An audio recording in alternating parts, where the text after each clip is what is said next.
बोला येळकोट जय मल्हार झाला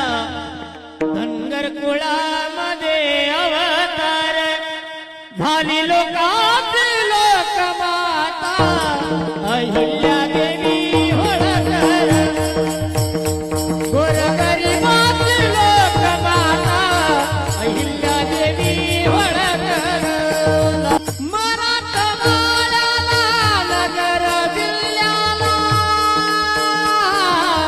जामखेड तालुक्याला कोणी गावाला जामखेड तालुक्याला कोणी गावाला पुण्याची लोक म्हणती जगभर झाला धनगर कुळामध्ये अवतार झाली लोकांची लोकमाता अहिल्या देवी होळकर झाली गरिबाची लोकमाता अहिल्या